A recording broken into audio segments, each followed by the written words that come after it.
Think, दूसरे क्या सोचेंगे। हम यही बात सोच सोच के कुछ नया नहीं करते हैं कि दूसरे क्या सोचेंगे। हम कपड़े वैसे पहनते हैं जैसे दूसरों को पसंद आए, हम बाल वैसे बनाते हैं जैसे दूसरों को पसंद आए, हम बात वैसे करते हैं जैसे दूसरों को पसंद आए। तो हम में और दूसरों में अलग क्या है? हम सब एक जैसे ही क्यों बनना चाहते हैं, अलग क्यों नहीं?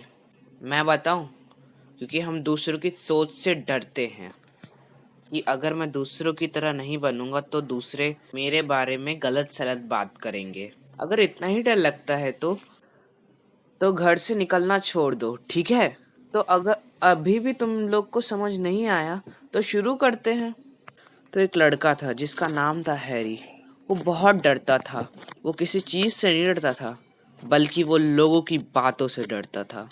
वो हर वक्त यही सोचता था कि अगर मैं ऐसा करूंगा तो लोग क्या बोलेंगे। इसी बात की वजह से वो लोगों को जैसे कपड़े पहनना अच्छा लगता है वो वैसे ही कपड़े पहनेगा। लोग जैसे रहते हैं वो वैसे ही रहेगा, क्योंकि अगर वो लोगों से अलग कपड़े पहनता था, जैसे कि अगर वो येलो कलर की शर्ट और वाइट कलर की पैंट पहनता था तो लोग उसे आइसक्रीम और लड़की बुलाते थे। जैसे अगर वो किसी से मिलता था लोग उसे बुरा भला बोलते थे, और सबसे ज़्यादा तो उसके मम्मी पापा के बारे में बोलते थे कि वो अपने अंकल आंटी के साथ रहता था। इसलिए लोग बार बार उसके मम्मी पापा के बारे में बुरा भला बोलते थे, जैसे कि उसके मम्मी पापा ने उसको कचड़े के ढेर से लाए हैं। तो ऐसा भी बोलते थे कि उसके मम्मी पापा ने उसको हॉस्पिटल में देखने से मना कर दिया था, इसलिए वो अपने अंकल आंटी के साथ रहता है। और इस बात का उसे बहुत बुरा लगता था और वो अकेले में रोता था, बहुत रोता था। और एक दिन जब वो अपने दोस्तों के साथ खेलने गया तो उसके दोस्तों ने उसके मम्मी पापा के बारे में बुरा भला बोलना शुरू कर दिया। लेकिन इस बार वो रोया नहीं, बल्कि वो बहुत गुस्सा हो गया और उसने अपने दोस्तों को पीटना शुरू कर दिया। लेकिन उसके दोस्त भी रुके नहीं और उन सब ने उसे पीटना शुरू कर दिया। लेकिन हैरी को उस बात का इतना गुस्सा था कि उसने उन सबको पीटना बंद नहीं किया। लेकिन उसके दोस्तों ने उसको इतना पीटा कि वो वहीं पार्क में ही गिर गया। और जाते जाते हैरी के दोस्तों ने उसे बुरा भला बोल के तेज चले गए।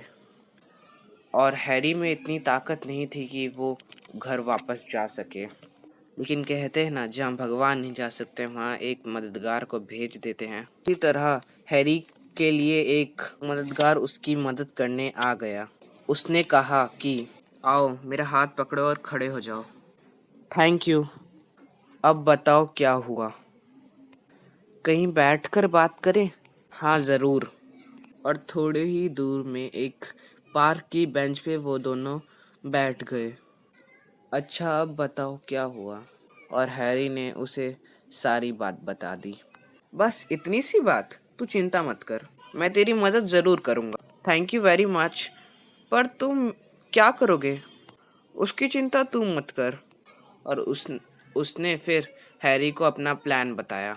दूसरे ही दिन वो हैरी के घर आया। उसने उसे कुछ कपड़े दिए और वो ऐसे थे कि अजीब।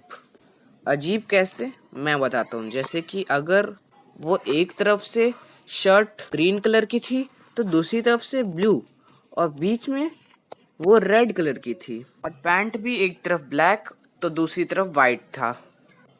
और उसने कहा कि पहन लो और जल्दी चलो, हम नीचे चलते हैं। और वो दोनों घर से बाहर निकले और तभी लोग उन्हें देखकर कहते हैं कि ये देखो, दो दो जोकर आ रहे हैं। और उसने लोगों से कहा कि अगर तो तो आप ओल्ड फैशन हो, अगर हम पागल हैं तो आप महापागल हो। ये क्या बदतमीजी है? क्या तुम्हारे मम्मी पापा ने तुम्हें कुछ नहीं सिखाया कि दूसरों से कैसे बात करते हैं? तो उसने कहा कि मुझे तो सब याद है कि मेरे मम्मी पापा ने मुझे क्या सिखाया है, लेकिन शायद आप सब भूल गए हैं कि आप लोगों को दूसरों से कैसे बात करना है, क्योंकि आप इस लड़के से वैसे बात बिल्कुल नहीं करते जैसे आपको करनी चाहिए। और फिर सब शांत हो गए। किसी ने एक शब्द नहीं कहा। सब चुप, बिल्कुल साइलेंस, एकदम साइलेंट। और कहानी खत्म। लेकिन जाने से पहले एक बात कहना चाहूँगा कि लोग तो कहते हैं उनका काम है कहना,